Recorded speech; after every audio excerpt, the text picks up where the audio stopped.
Hello, everyone, and welcome back to the Film Room Podcast. This is episode 30, Joby. 30. I'm your host, Joe Baress, along with who I just mentioned, Joby, Fawcett. Joby, it was a busy weekend. How are we hanging in there? Joe, were you able to recover a little bit yesterday? A little bit, yeah. I came home. My dad had the usual Sunday pasta ready for me, and Now, Joe, see, you did that in reverse order. The way you prepare for a big event is you load up on the carbs before you go into that type of meat grinder. That's okay? True. I messed that up. You're right.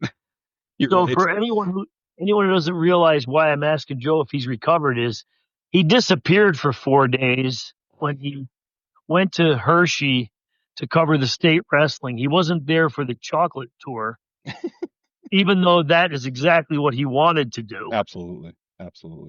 And for those of us at home who were following along on our X account, and then, of course, the outstanding writing of Joe Baress. Joe, I don't know how you did it, but outstanding coverage of both boys and girls state wrestling. And the reason it's very difficult to follow because those who do follow sports and follow wrestling, there are what we have known in the sports world as wrestlebacks. Right.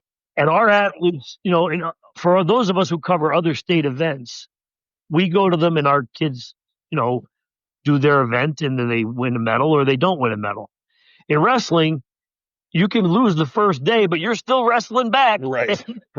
Exactly. And Joe's keeping track of all that for all of District 2. So I want to give you a round of applause, Joe. And if I had one of those neat little active buttons here at the home base, I would shoot off the applause because I thought you did a Herculean effort in Hershey this weekend. And kudos to all those who won medals. I'm sure you'll recap us later on the hour. Absolutely, Joby. I very much appreciate it. Like you said, we'll get to it later in the show. And you guys, Joby and the guys did a great job, with the basketball as well.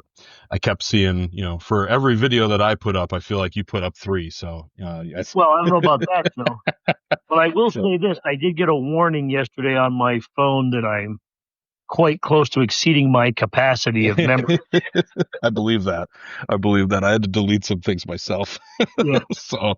But all right, we'll get to some of that later. But right now we have a great guest with us, Joe. We have a great guest in Scranton basketball player Tony Battaglia is joining us right now. Tony, how's it going, man? Everything's good. Good. It's a little school day today, so got beautiful. Yeah, thanks for fitting this in before practice. So, to get to what Tony did, for those who haven't read up on it, Tony had a team high 18 points as Scranton overcame a scoreless first quarter and rallied for a 50-45 win over Cheltenham in the PIAA Class 6A boys basketball first round. Battaglia hit 7 of 8 free throws in the final 2 minutes to seal the victory. Tony, just to start off, I know in basketball, you think, it's a scoreless first quarter, but it's like, you look at it, we're only down 8. It's fine. Take us through kind of how you guys handled that scoreless first quarter and refocus for the rest of the game. Right. 6A state playoff basketball is never easy. We saw pressure in the first quarter that we haven't seen all year, really. And we watched a lot of film on this team, but, you can't really measure that pressure on video to what it's going to be like in real life. So we took, a quarter to kind of let it sink in and get comfortable with it. And luckily our defense is outstanding. So only being down 8 by putting up 0, we knew if we just put the ball in the basket, we were going to win the game. Tony, so I want to ask you, because you are experiencing it and you've also been doing this now for 3 years on the varsity level. You talk about that pressure you saw from Cheltenham, right? Okay, that's one thing. But can you describe for me, and I've said this to anybody who'd listened to me on Saturday, it appeared at times that Cheltenham had 7 players on the court. It was, you as a player, it's just got to be mind-numbing to get out there and you see just how fast that team can recover. Yeah, it's it's something we haven't seen. Like I said, we go to practice. We do like white versus red. We have like nine of our red players playing, and their 5 players are working better than our 9. So it's just we have to get used to that. We have to get used to that pressure for next week as well. So we'll just hopefully get comfortable with it. Absolutely, Tony. And you go from being down by 6 at the halftime to up by 7 at the end of the third quarter. What was said at halftime, and what was the difference for you guys kind of coming out in that third quarter, winning the quarter, I think 19-6. Yeah, we've been down before at halftime. It's nothing new. So we just got together. The group of guys we got is great. It's like I said, it's more than a basketball team. With this group of guys, they're brothers for life. So, we're just going to come through adversity, and we knew we were going to get it if we just work together. Tony, so for you and this basketball team, you've had stretches where you've played really outstanding basketball, especially at the tail end of the year here. In the district championship game against Hazelton area, it was about 8.5 minutes where I really think you looked like that really dynamic basketball team that I thought you were going to be all year. And I think the same held true in the state game. It was about 8.5 minutes, 6.5, 7 minutes where you played really great basketball and you were able to take that big lead. When this team is in sync, how great is that for you and this group to play at that high level? You have dunks, you have great cuts to the basket, you're making threes. It's just you guys seem to find a rhythm at a certain point of every game. Yeah, most definitely. When we are in our rhythm, for sure, we're a dangerous team to play against. When all of us are clicking and we're all finding hot hands, finding the cuts, like you said, getting dunks from momentum, threes from momentum, we're a really good team when we're in rhythm. So that works out for us.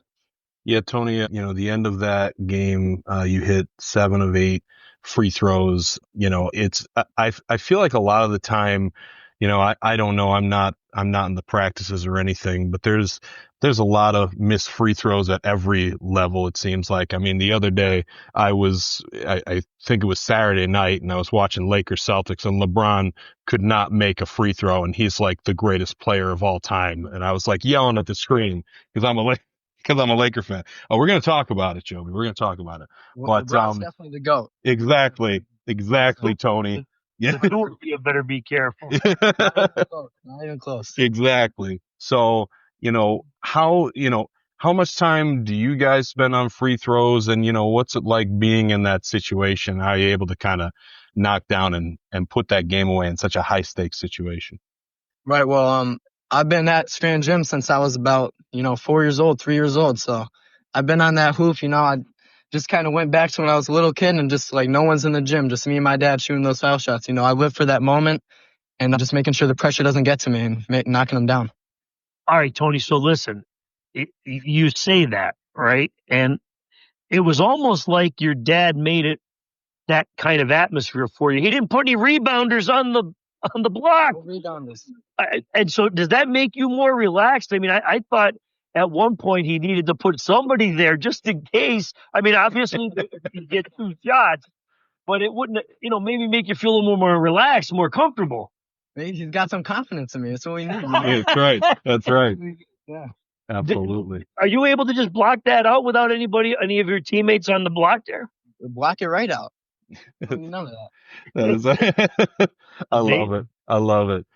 So, going ahead to Parkland, obviously you're about to go into a practice, do you know anything about them yet? And, what do you guys kind of do to prepare for your next game? Yeah, we've watched a couple games. They have 21's very good, 13's pretty good. We'll get our game plan today at practice and, just get our reps in on defense. And, it's all about the preparation. I think that's what we do best here at Scranton. My dad's very good at, watching film and making sure we have a good game plan to go in and to get this win. So we'll go practice the next 2 days and get ready for Wednesday. Tony, so listen, you and I have talked a little bit this year more than the previous 2 years because now we're starting to get to some serious business here. But you've won 3 district championships here at Scranton High School playing for your dad. And your dad and I have obviously kind of our careers have paralleled each other and we've been through a lot. Yeah. and he talked to me about it. How special is it for you to be enjoying this type of success with this program and having your dad as the head coach? Yes, it's one of the best experiences in my life. So, I just call my dad my best friend. He's done everything for me. We're very similar, both competitive, both like to win. So we share that aspect, and we get to win games together. So it's awesome. Yeah, Tony, let me take you back here and then I'll ask a question. But so let me read a Joby Fawcett story, part of a Joby Fawcett story from back in 2007. So Holy Cross and Scranton played each other in the Linett tournament, and I was on Holy Cross's team at that point. So later in the story, Joby writes, a quote from your dad, "We were a little inexperienced for a game like this," said Scranton coach Tony Battaglia, whose wife Karen is expected to give birth to triplets this morning. That's accurate, by the way, Joe. Yes. This was a full circle moment for me when I researched this. And just to give you let's see if I could go to the stats here about what I did in that game. All right. So I had 0 points, and that's it. That's my stat line. That's it. 0 points.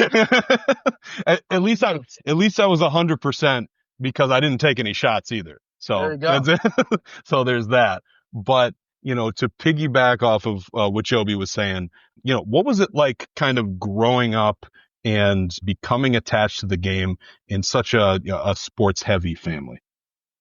Yeah, ever since I was little, I've always had either a squish basketball in my hand or some type of ball in my hand. Me and my dad played catch since I was like 3, 4, up until whatever. So I mean, everyone in my family's athletic, and it definitely helped me out in the long run. All right, now Joe, you did a little bit of research, okay, and you think that's the craziest Tony Battaglia story you're going to give here on this podcast? I didn't think so. It's the best I got, though. Tony. Yeah. Don't you have an older sibling? I do have an older sibling. Okay, and when was your sister born? September 25th. Something like that. Yeah, so listen, he's got sister, he's got triplets. Yep. For crying out. I mean, this is a busy family, and I've kind of grown up with the whole thing, Tony. Yeah. Too many girls in the house, tell you that much. That's funny. That's amazing. So Tony, let's talk about this. We touched on this, and apparently we're locked in sync on this. For a while I held on to it's Michael Jordan's the GOAT, and then I just don't think LeBron James can be denied at this point with the longevity of his career, with what he's still doing at this age. Why do you think that he's the GOAT of the NBA? You already touched the key word, longevity. Yes. 100%. Yep. That's exactly. He's been doing it for 23 years now? Yeah, exactly. It's insane. That's look at conversation done right there. I totally agree. Joby, thoughts? Joby, I don't even want to hear it. All right, here's why I'm going to allow you guys to have your takes, because I can remember growing up when I was a young whippersnapper like you guys, and my grandfather once asked me who I thought was the best football player at the time, and of course, I made some cockamamie claim about, Joe Montana or something, and he starts blurting about how great Johnny Unitas was. so it's all generational, guys, but here's the difference. When I was growing up, naturally, people who were older than me thought that Kareem Abdul-Jabbar was the greatest of all time, or Magic Johnson, or Larry Bird. And then when I'm, growing up, I thought Michael Jordan.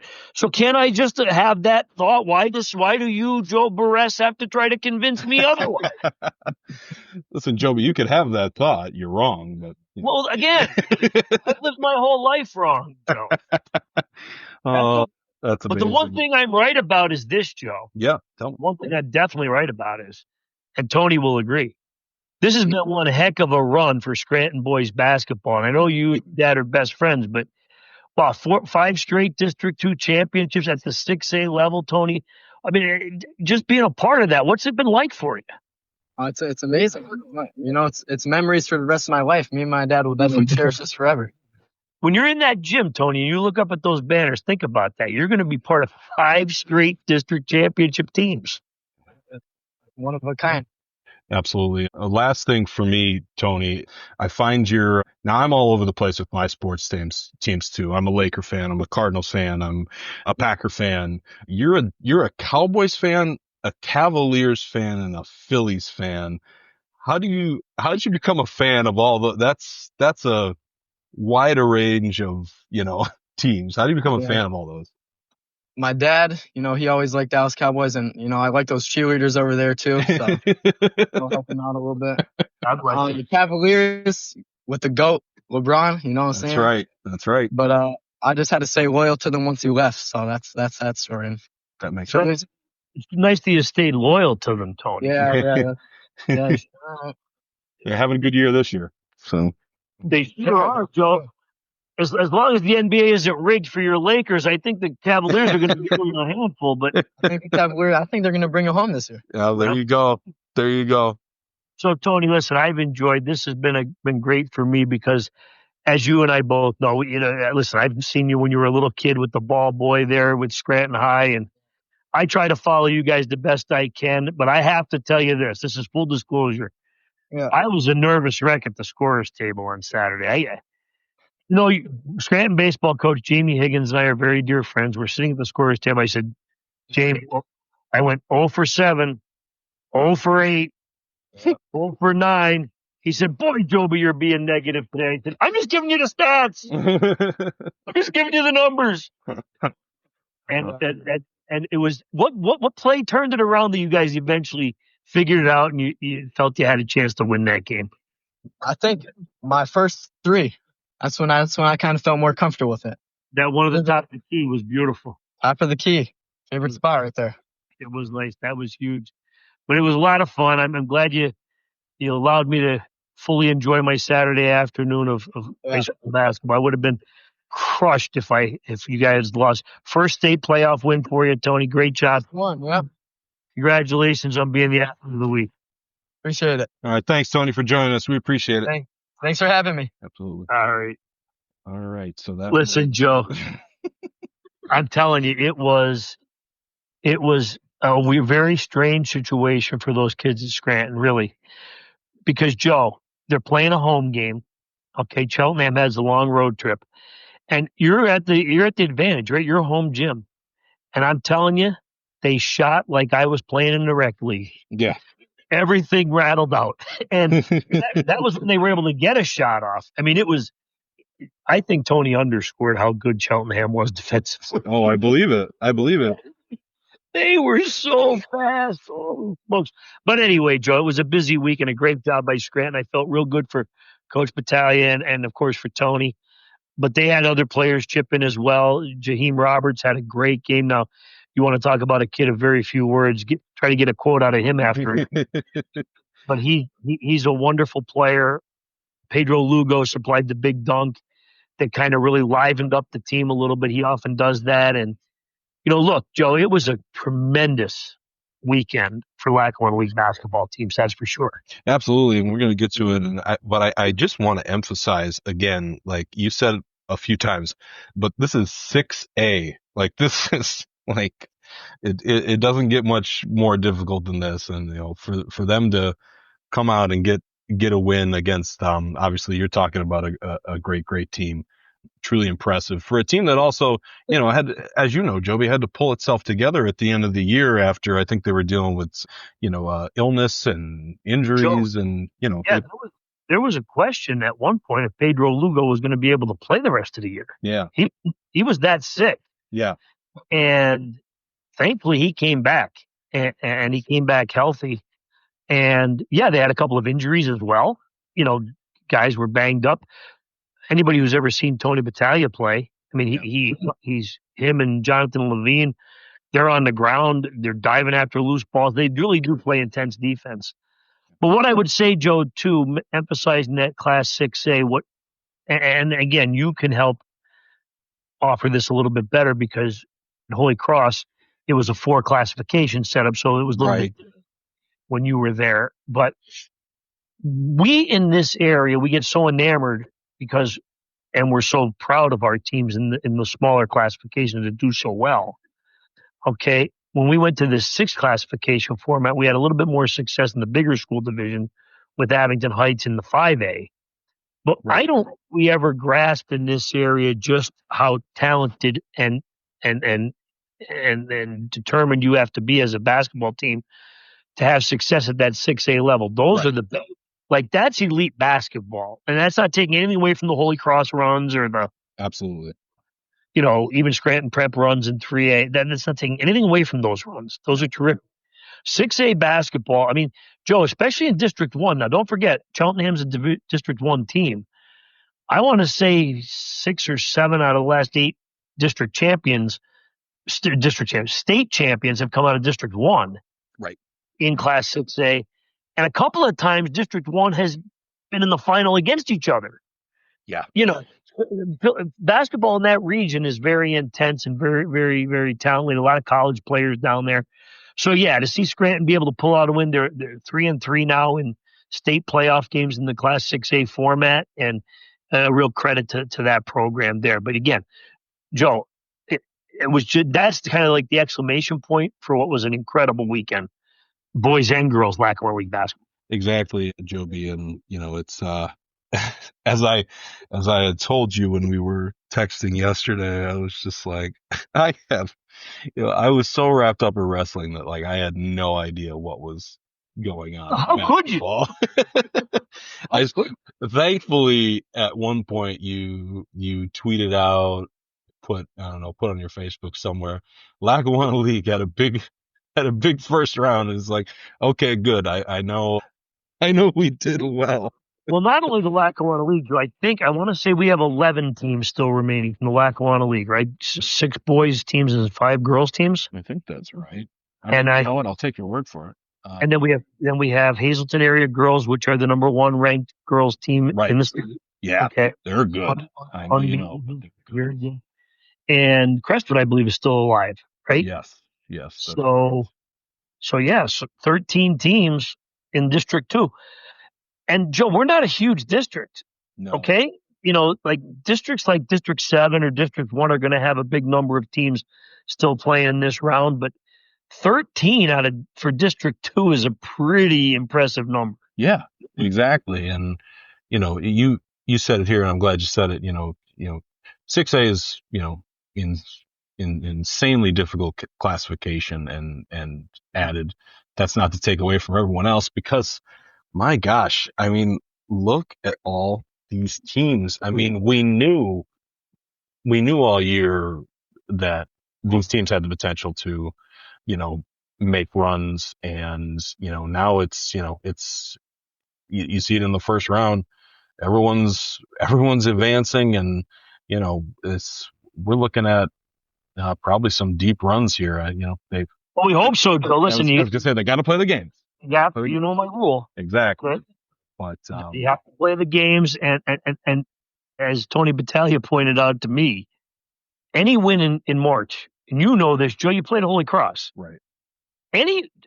As a fan, if your expectations are past the game you're playing, then you can't be a true fan. Right. This is state level basketball. If you're thinking, oh, we're going to go to the state final, you can't think like that. No. You have to appreciate every experience, and it starts with the game you're playing in front of you. And I think one of the things that I came away with from this weekend was, I think the games that I saw, which just quickly, Joe, Valley View beating Big Spring on Friday I was at. And then Saturday afternoon, I had Riverside against Southern Columbia. And then Saturday evening, I had Scranton beating Cheltenham.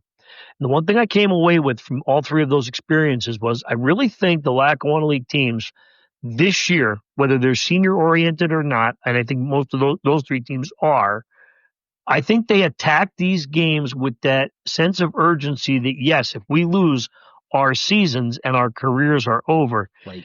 And they had that mentality that if we play the best basketball we can play, we are going to advance. And they all three did that. And I think that was kind of a theme that ran rampant across the teams from District 2 across this weekend.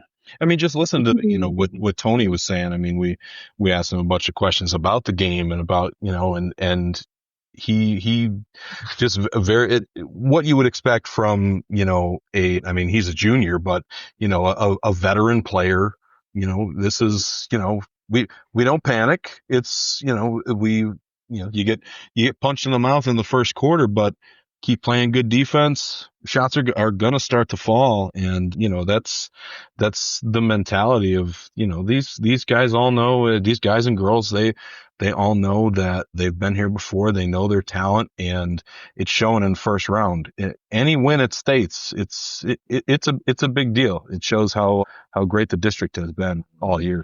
I couldn't agree with you more on that, Joe. And I often do agree with you on your assessments, but that's so true. You look at even the girls basketball this weekend. Okay, Scranton Prep, as you know, the girls went to the state final last year. So every one of those starters who played last year, returning for this year, they were down in the first quarter. Right. Don't panic. Just play your game, play at your level. Scranton Prep was a winner. Valley View won its first round game this year. Same thing last year, where it was able to get out, play a very tight game. Those games are intense. You have to have that experience to rely on. And players like Cora Castellani and Giada Costa were able to do that and help lead them to Ava Gazoo. These are kids that played last year at the state level, right, had some success, fought their way to another victory. Mountain View girls. Look at the Mountain View Lady Eagles, Joe. Yeah. They're in a different classification. They don't know what to expect necessarily, the level of competition, but what they do know is you have to play intense basketball in the state playoffs, because this group has been to the semifinals and the final in Class 1A, and those experiences are invaluable at this time of the year. Right. And it showed in another victory there for Mountain View. The Dunmore girls, the legacy of this program, 2 years ago, they were state champions. Right. They've played these tough games. They know. Yep. A very, very impressive victory over Mount Carmel. So, yeah, I think the teams from our area did fantastic this weekend. And now, look, the challenges are going to get harder because you're in the state playoff. The best teams are advancing. Right. So you've got to continue to maintain that poise, practice hard, and enjoy the run. Joe, you did it. You did it a couple of times with Holy Cross, Bishop Hannon. You had some great runs, and maybe they didn't end up with state championships, but boy, you can't put a price tag on what it means to have success or experience the state basketball tournament. It's just incredible. Absolutely. And, you bring it up there, and we've brought it up on this podcast before. This is, my last season, we lost in the quarterfinals to Emotep Charter. And as we've seen over the years, there's no shame in losing to Emotep Charter. It's, to make it that far and be in a game with one of the best teams in the state. It's a memory that you cherish no matter how it comes to an end. So they're all making memories, and, best of luck to them. And Joby, they're dusting me off. I'm going out to some games on Wednesday. Joe, don't let the pace get you. Okay. Remember, tell me. To just take your time, deep breath, Joe, like I tell you all the time. Yep. It'll all come back to you. Fair. Fair. Yep. You are going to get flustered, but I just want to also say, Joe, you mentioned about an experience about playing against Imhotep Charter, right? Yep. You were in Class 2A that year, if I'm not mistaken, right? Yes. Okay, we're in 6 classifications now. Yep. Want to know what the number 1 team in the state is in Class 6A? Who is it, Joby? It's Imhotep Charter. That's what I thought. Now, granted, people who are listening to this podcast are going to say, "Oh yeah, well they recruit." Yeah, well they've been penalized for it. Exactly. And yet, look, we're a team with an enrollment that probably warrants them being in 2A. Right. Even in 6 classification format, Imhotep's playing in 6A. Yeah. So it's crazy.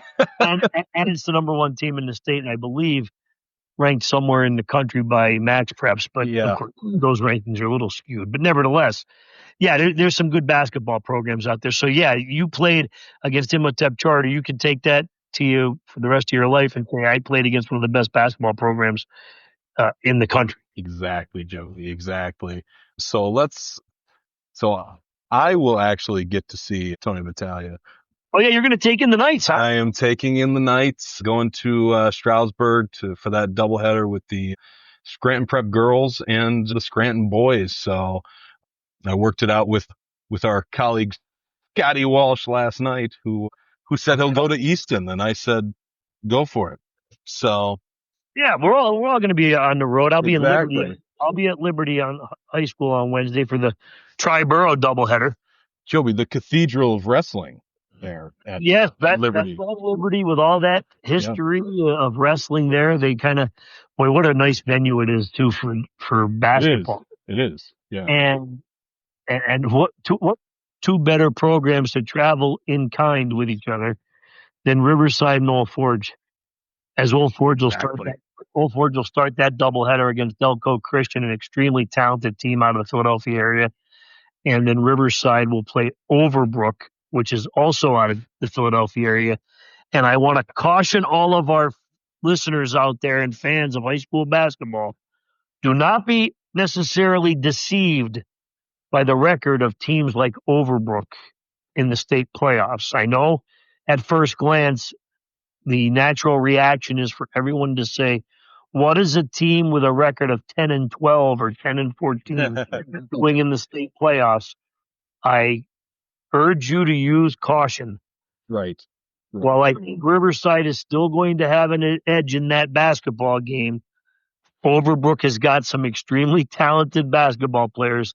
Last year, lost by 10 to Scranton Prep in the district or the PIAA second round in Class 4A. So that's a pretty good program there, Overbrook. Absolutely. It's similar to, I'm sorry, I keep bringing things back to wrestling, but like, in Class 3A, District 11 has the 5 best teams in the state. So it's like, it's, it's a similar situation to, listen, they're all good. Joe, when they play games in the Philadelphia area, they don't do what the Lackawanna League does, where they divide teams up based on their enrollment. They're kind of just pulled together, and they have some very odd league configurations down there. So you tend to play some 6As and some 5As, and but that, again, I still like Riverside in that game. I like, Holy Cross has a pretty tough matchup moving forward as well in the next round. So those are two talented teams with a lot of state experience. Holy Cross survived a overtime thriller up there in Troy, Joe. Yeah. What a game there, right? Michael Hughes, 21 points, I think. And yeah, well, how about Troy hits a shot at the final seconds to send it to OT. Oh my God. On their home floor, and the Crusaders relied heavily on that experience to come away with the victory. Yeah, absolutely. And you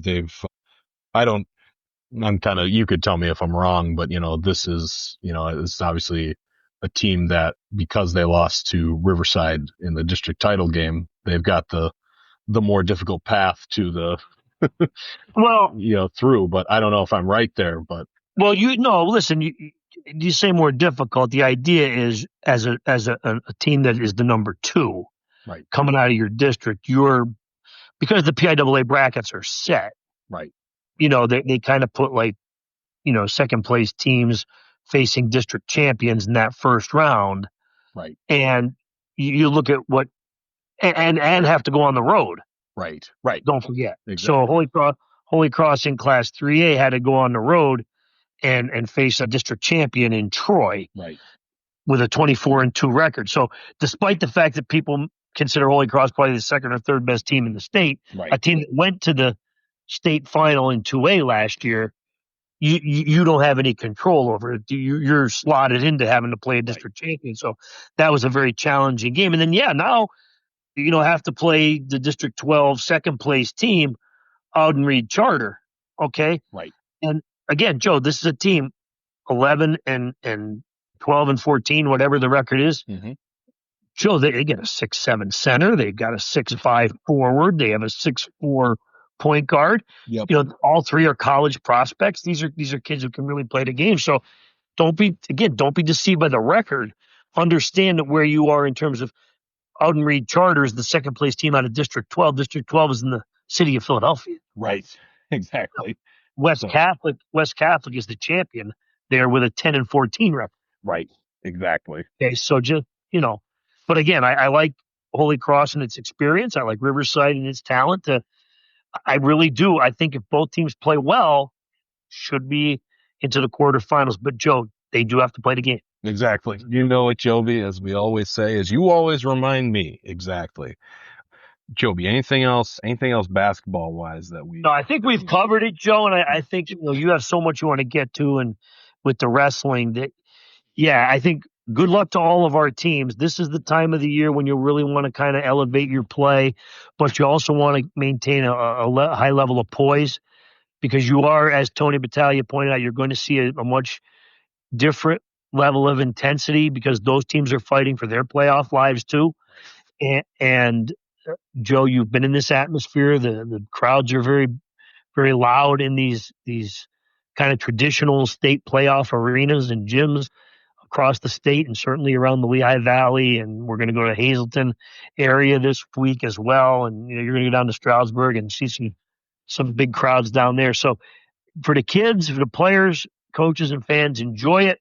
Support your team with positivity. We don't want any bad incidents like we had out in Western Pennsylvania this past weekend in the boys and girls tournaments. I think there's been some penalties and reprimands dished out there in those two brawls in the stands. So we want to move forward with good sportsmanship, Joe, and certainly wish all of our teams the very best of luck moving forward. That's right. And I don't know if I've mentioned this yet. We're recording this on a Monday. So the PIAA basketball tournaments will continue on Tuesday and Wednesday. Yes, exactly. So now, getting to charge yourself up like you did last Thursday, because you have a lot to get to here today.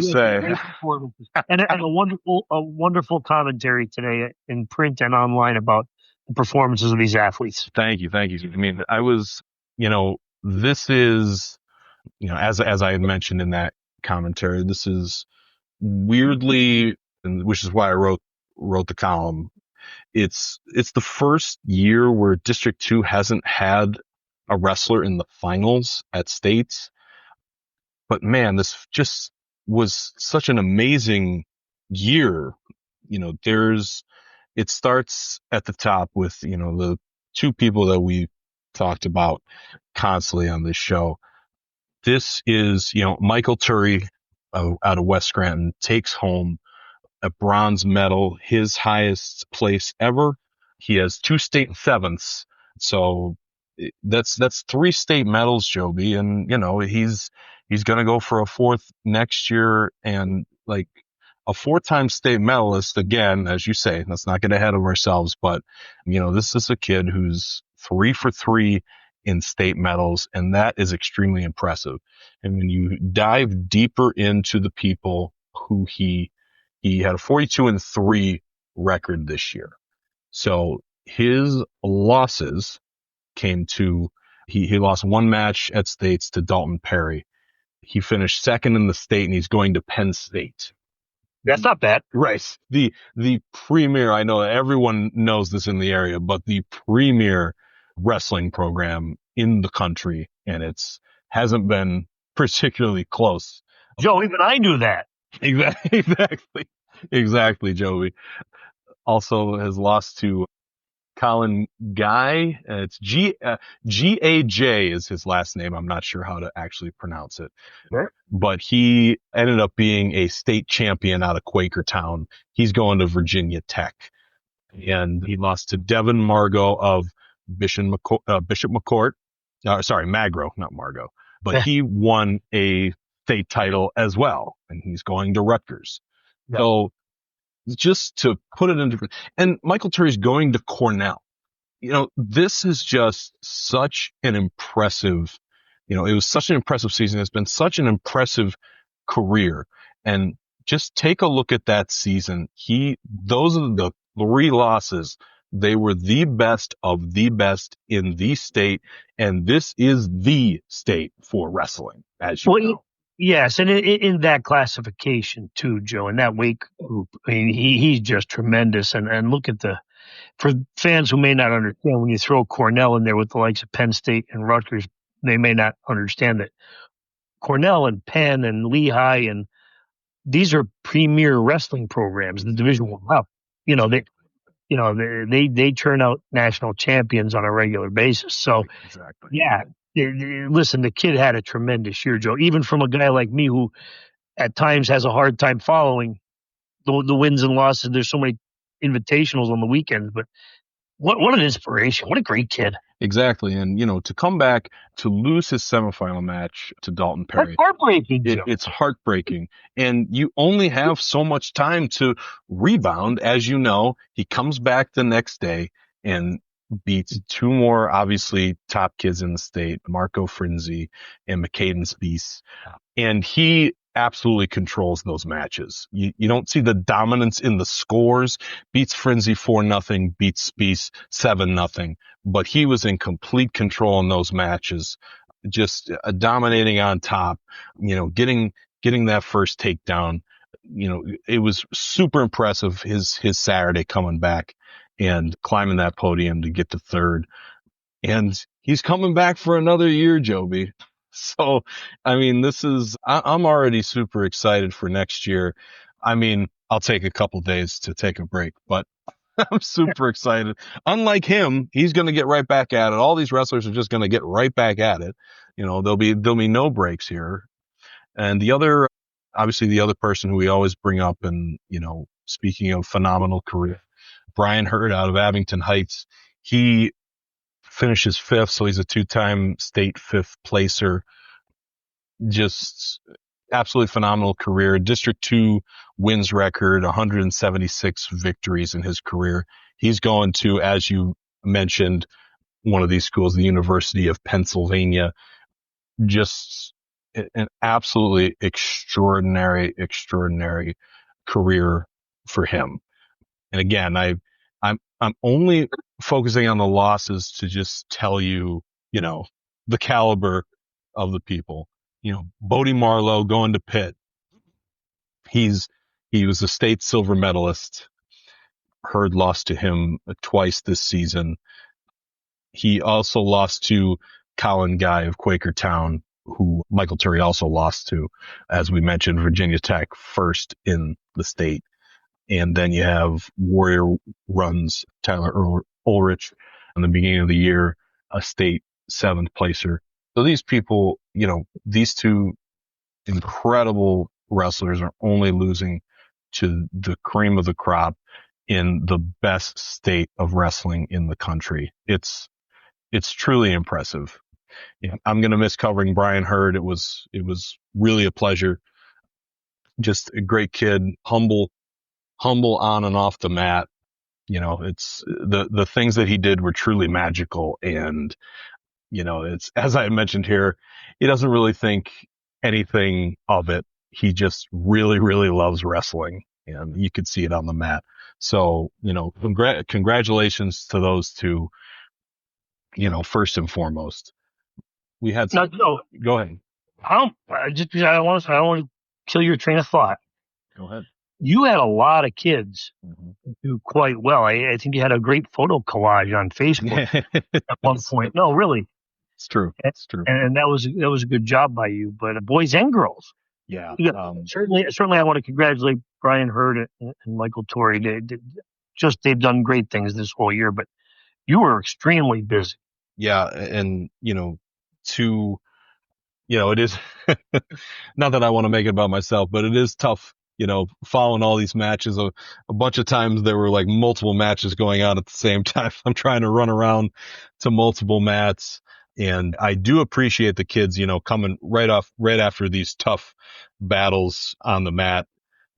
I'm walking over, hey, could I get an interview? Like, they're still out of breath, but they were nice enough to, talk to me, and I greatly appreciate it. You mentioned the girls. Delaware Valley's Kate Pryor, absolutely incredible tournament for her, coming in as the Central Regional fourth place finisher and going 4-1, only losing to the state champion in the semifinals, and then much like Turi, rebounding on that final Saturday and getting two nice victories against, I believe, if I remember correctly, the number 3 and the number 4 kids in the state. Pryor was ranked 7th. So just absolutely incredible tournament by her, the highest girl in District 2 to finish. Speaking of District 2 as a whole, Nanticoke area's Sierra Ripka, another excellent tournament. You know, the kids talk about it. I know nothing about it. I didn't wrestle, but, you know, Sierra Ripka coming out, losing her first match in the round of 16, and then making her way through those blood rounds, which is no fun in the wrestlebacks, and getting all the way up to 5th on the podium is an extremely impressive achievement. And also the 3 Honesdale girls medaled. And that is super impressive for, a program that got in on the ground floor once the PIAA sanctioned the sport. I believe they were the 22nd program in the state, but to sustain it and, mold those stars into becoming, Jaden Mikulak finished 7th, and Sage Over and Madison Miller finished 8th. And I was super happy for Jaden. Very, very nice kid. And she captured a 4th place state medal when the sport wasn't sanctioned by the PIAA. So to come full circle and get that state medal after the PIAA sanctioned the sport, I was super happy for her in her senior year. She absolutely deserved it. She worked, as we talk about the pioneers in the sport, she's definitely one of them. And we talk about Sage Over and Madison Miller. Sage Over, as I had mentioned, she's got 2 very injured shoulders, torn labrums. And there's a little more going on there. She's going to get surgery, but these wrestlers hold themselves to such high standards, Joby, that like she was kind of upset that she only finished 8th in the state. I'm just like, I tried to say, it's like, you finished 8th in the state with 2 shoulders, which I don't, I think shoulders are pretty important for wrestling, right, Joby? I mean, so it was super impressive by her. Madison Miller battling through. She has some things going on as well. She was dealing with dizziness, and she battled through, to get an 8th place medal in her freshman season. So it's going to be exciting to see Sage and Madison come back next year, hopefully fully healthy. Be really interested to see what they could do fully healthy. If injured, they finish 8th in the state. It's just really impressive. Yes. So to kind of get into a little bit of the other boys, Mason Whitney gets another state medal out of Abington Heights, to add to his 7th place. He finished 8th place.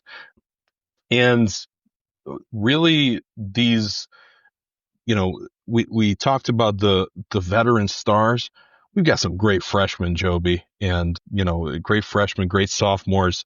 As I had mentioned, Mason Whitney, Sam Almadina of Mid-Valley, friend of the show, obviously. He finished his 6th in his freshman year. Just incredible start. And also Hanover area's CJ Keynes, absolutely impressive to finish 6th as well in the state, both freshmen. And let me tell you, for Keynes and for both of them, honestly, just looking at Keynes, he had to face Freddie Bachman from Faith Christian, who was such an impressive wrestler. Oh my God. So for Keynes to work his way through that weight class and finish 6th in the state, super impressive. Sam Almadina was right there in all of his matches, even though he finished 6th. So, I expect big things. Nathan Schumann of Honesdale, a freshman, and almost got a medal at states in his freshman year. I was very impressed by him as well. Duke Martin of Honesdale falling a couple wins short of a medal. He's a sophomore. So it was truly impressive, Joby, to watch. And it was just an absolutely phenomenal year of wrestling in District 2, 10 state medalists across the 3 tournaments. Just a credit to the athletes here in Northeast Pennsylvania who continue to make us all proud with their accomplishments on the state level. I had mentioned to somebody at the gym today, Joe, I said, this just in. Pennsylvania's a big state. Yeah, absolutely. Well, think of that. Yeah. So, yeah, I think that it's funny. I feel like I could say so much more, but that tells you just how great this wrestling season was. We talked about how great the basketball has been. So it's been fun to be a part of it. But we also keep moving on. Guess what else? Tell me.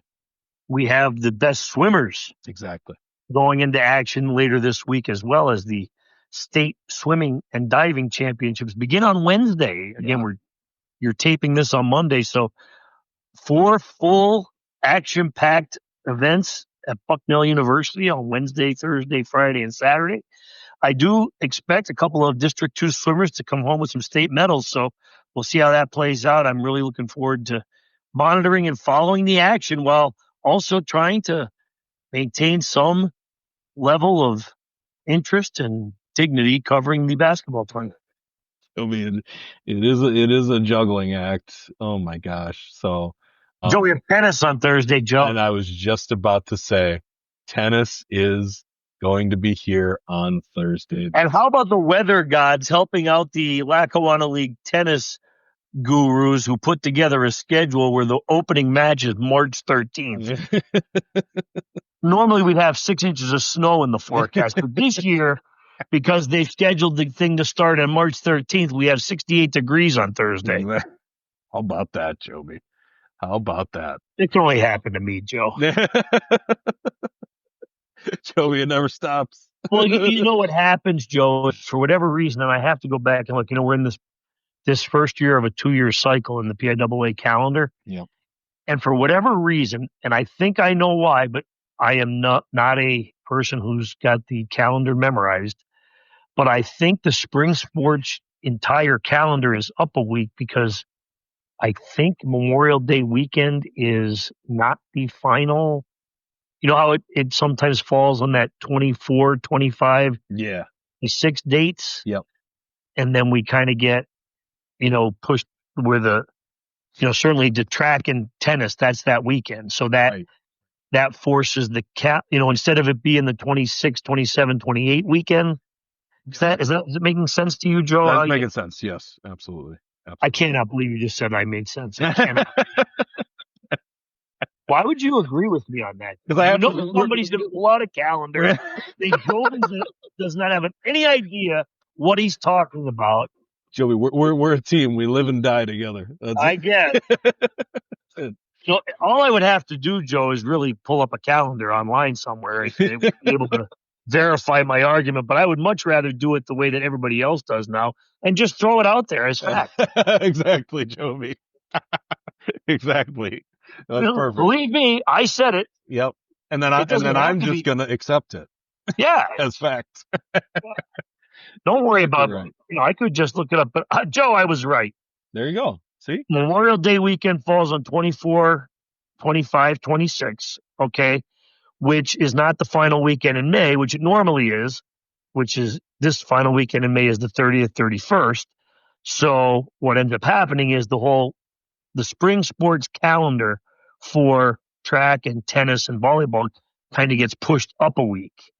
So we're starting tennis the 13th because it normally would start next week. Gotcha. See? Okay.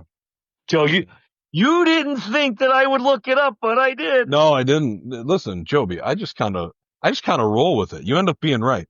Listen, all those records you were rattling up in the basketball, by the way, they were all correct. I was looking at the budget. They were all correct. So I just tend to roll with it and assume you're right. I don't know if that's right, but that's what I do. I wouldn't agree with me on everything, Joe. But at least I presented it as I knew what I was talking about. Exactly.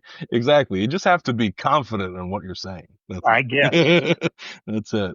Kind of like refereeing. That's right. That's exactly. That's it. Exactly. Just be confident in what you're saying. And, That's right. people will believe it. So Joby, it's been fun talking to you. Yet it's 50, we're 57 minutes in. It felt like a breeze. Well, it was great, Joe. Great guest with Tony Battaglia. Listen, He's fantastic. He's a nice kid, a young man who I mentioned a couple of times already. I remember him being a ball boy with the team, and he had a terrific. Joe, you know this because you played basketball, but you cannot really it's hard to describe the pressure that kid was under. Yeah. Again, he kind of shrugged it off. His dad didn't put any Scranton players on the key. So it was just him and the players from Cheltenham. So he's got to knock those free throws down. So if he misses, against them. Joe, you know what the circumstances there. Absolutely. Give him possession to Cheltenham if he misses. And, he was able to ice the victory. And it's not an easy thing to do. And the kid really rose to the occasion. So congratulations to him. And look, that's been a theme for all of our kids this past weekend. It was a really fun time. And we talk about being busy. Joe, we'd rather be busy and have the kids enjoy some success than not have anything to do at all. So we do appreciate their efforts, and the coaches and their cooperation. And it's always a lot of fun to cover this time of the year. Right. Without them, we don't have jobs, Joby. So please don't say those words. Yeah, true. That's true. No, I put it out there. Jeez. The last thing we need now is for somebody to come in and, Exactly.